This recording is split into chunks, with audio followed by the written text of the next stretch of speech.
Hi, welcome back to my YouTube channel. So in this video, of course, I will not be alone. I will be with my sister again and we'll talk about English tasks tentang BUMN ya pastinya teman-teman. So without further ado, let's go!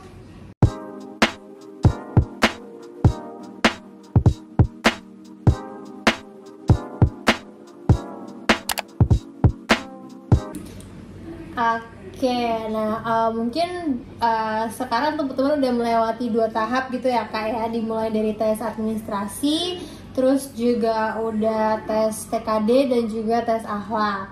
Nah buat teman-teman yang belum lolos, it's okay, pasti masih banyak kesempatan lainnya buat teman-teman. Dan kalau misalnya teman-teman yang udah lolos, alhamdulillah tetap semangat sampai tahapan terakhir. Oke, nah mungkin untuk tes bahasa Inggris kali ini tuh agak beda gitu ya Kak sama tahun Kakak. Itu gimana bedanya, boleh diceritain nggak Kak? Oke, jadi bedanya only slightly sih. Jadi kalau misalnya di batch 1 2022 aku tuh bersama BUMN, tes bahasa Inggris itu masuknya ke tes kemampuan bidang, which is masuknya ke tes per BUMN. Mungkin per BUMN punya soalnya masing-masing gitu ya, yang udah dibuat dan ya akurasi lah oleh pihak-pihak BUMN terkait. Tapi kalau kayak sejak rekrutmen bersama BUMN batch 2 2022 kemarin, tes bahasa Inggris itu di take out dari TKB. Jadi ada bahasa Inggris khusus untuk BUMN gitu. Jadi setelah TKD itu bahasa Inggris yang untuk BUMN. Dulu kalau aku TKB itu ada beberapa rangkaian soal kan, ada rangkaian tes.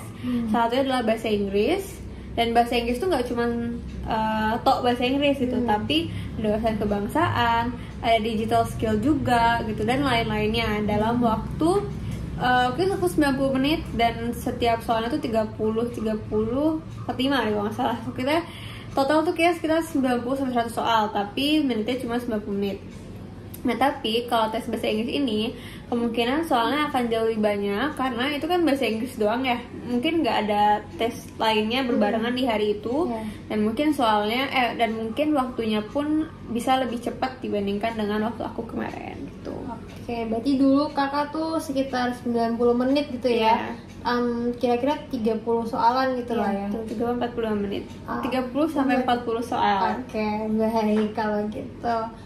Oke, nah jadi kira-kira soalnya tuh apa aja sih Kak yang banyak keluar gitu, tentang apa mostly? Oke, kalau soal sih bahasa Inggris ya, dari tes ke tes kurang lebih sama ya. Itu kalau nggak refer to IELTS atau ke TOEFL. Tapi bedanya adalah tidak ada listening dan tidak ada speaking gitu. Jadi kalau misalnya tes yang BUMN ini, itu kemarin aku ada reading, itu kalau nggak salah 15-20 soal dengan passage yang super panjang, dan menurut aku sangat advance gitu untuk bahasannya. Menurut aku sih bacaannya susah sih menurut aku ya, karena di waktu kita yang super sempit kita harus bisa menjawab 15-20 pertanyaan yang jawabannya tuh ada di selipan sentence-sentence yang banyak, dan itu tidak nggak copy paste gitu loh pertanyaan, jadi kayak bahasa itu di rephrase gitu. Nah selain itu juga ada grammar, jadi ada fill in the blank. Kita baca nih, kira-kira kita harus mensisipkan apa ya di sentence tersebut untuk menjadi a complete sentence ya, make sense itu. Sama yang terakhir itu adalah grammar structure. Jadi kita kayak ada sentence, terus kita ada A, B, C, D. Kita harus milih kira-kira mana nih dari kata yang udah ada di sentence tersebut yang bisa di take out karena itu tidak sesuai dengan grammar yang seharusnya gitu. Oke, jadi sebenarnya tes pada umumnya aja kayak kita TOEFL kan emang ada juga yang kayak gitunya kan ya Kak? TOEFL ya. Oke, baik. Oke, nah mungkin boleh kali ya Kak di-share nih ke teman-teman semua gimana supaya teman-teman pada lancar saat mengerjakan tes bahasa Inggrisnya. Oke, jadi kita pre-test dulu ya, maksudnya dalam artian persiapan sebelum tes.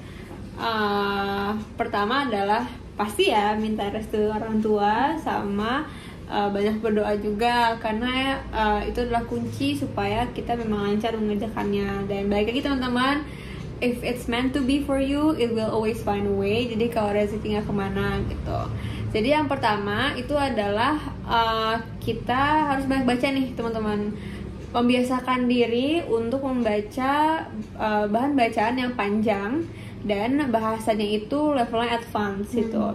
Nah ini biasanya ya mungkin bisa ditemukan di novel. Kalau novel mungkin kita get used to a long passage ya.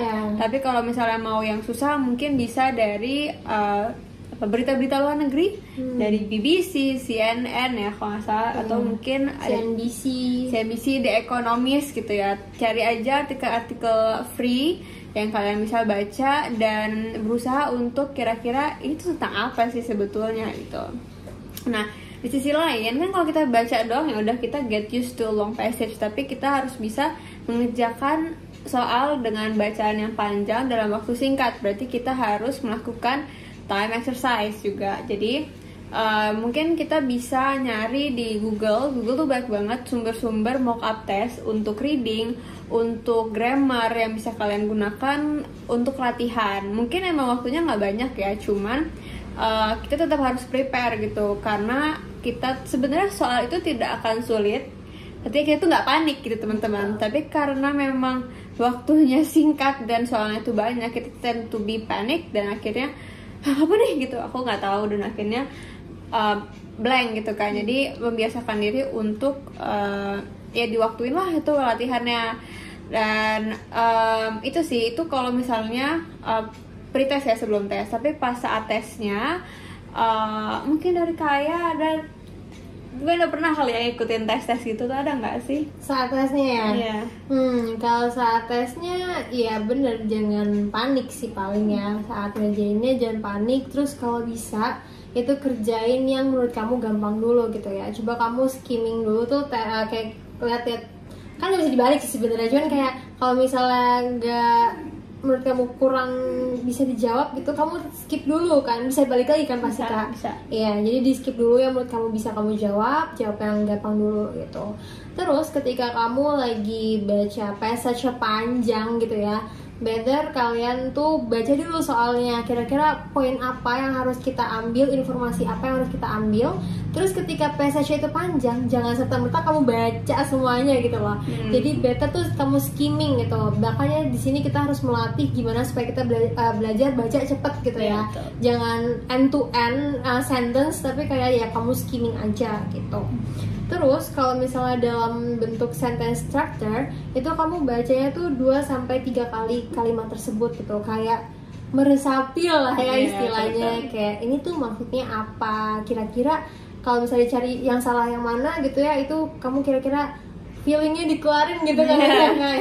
Karena to be honest, bahasa Inggris itu nggak saklek grammar teman-teman. Kadang feeling kita kayak kok ini nggak pas ya, kayak take out aja. Dan sometimes itu benar kok, based on feeling juga kayak gitu sih. Iya betul. Dan yang paling penting sih nothing tulus lah ya kak ya. Ketika kita ikhlas mengerjakannya dan kayak yaudah kalian mikirnya bahwa ini buat upgrade diri kalian gitu ya, itu pasti bakalan lebih plong, gak ada beban sama sekali gitu. And mungkin last but not least gitu ya, ketika kalian mau merasa bahwa bahasa Inggris tuh susah dan lain-lainnya, it's not itu nggak sesusah itu. Yang aku rasakan adalah ketika kalian ingin advance dalam bahasa Inggris, kalian tuh harus berada di lingkungan yang bahasa Inggris. Maksud aku adalah kalian bisa tuh nonton Netflix, nonton YouTube, terus baca, itu tuh dalam bahasa Inggris gitu. Kayak biasain aja walaupun kalian gak ngerti, cuma kayak bla gibberish gitu ya. Tapi kalian pasti lama-lama akan terbiasa dengan obrolan bahasa Inggris dan lama-lama jadi paham sendiri gitu. Nah, terakhir sebelum berakhir kita mau spill soal di next video nih. Kita akan bahas soal. Coba kita bacakan kak soalnya, boleh?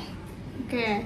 It is better if we blah blah blah and make a decision as to where we want to be in 10 years time.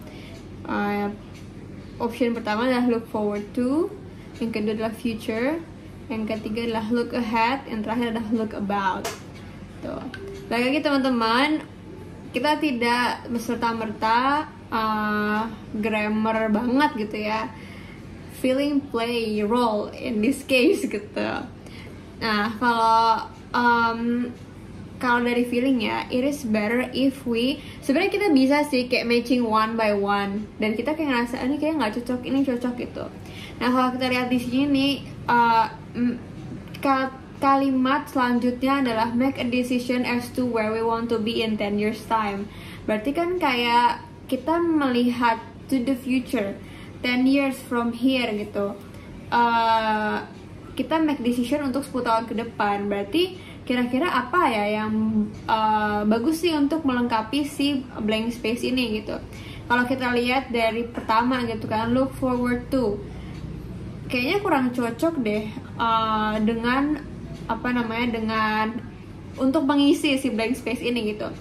Terus yang B, future, it is better if we future kan kayak masa depan gitu ya.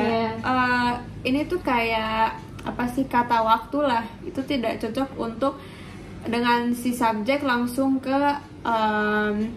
kata waktunya itu gitu. Terus look ahead, this is plausible karena look ahead kan means kita tuh melihat ke depan, dan ini tuh 10 tahun ke depan anyways gitu kan. Kita kunci dulu nih. Dan terakhir adalah look about.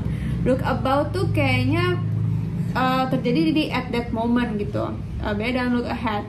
Kalau berarti dengan feeling kita itu adalah jawabannya C sebetulnya. Jadi it is better if we look ahead and make a decision as to where we want to be in 10 years time. Coba cek jawabannya kayak. Oke, yep, jawabannya adalah yang C. Gitu guys, feeling. Feeling ya. Oke, mungkin sekian video pertama dari tentang tes bahasa Inggris BUMN. Jangan lupa klik like, subscribe, dan share ke teman-teman kamu yang membutuhkan. Kalau misalnya ada masukan atau saran, feel free to komen di bawah ya teman-teman. Dan jangan lupa untuk cek video aku di minggu depan, karena aku bakal bahas soal bahasa Inggris lagi. Oke, see you on my next video. Bye!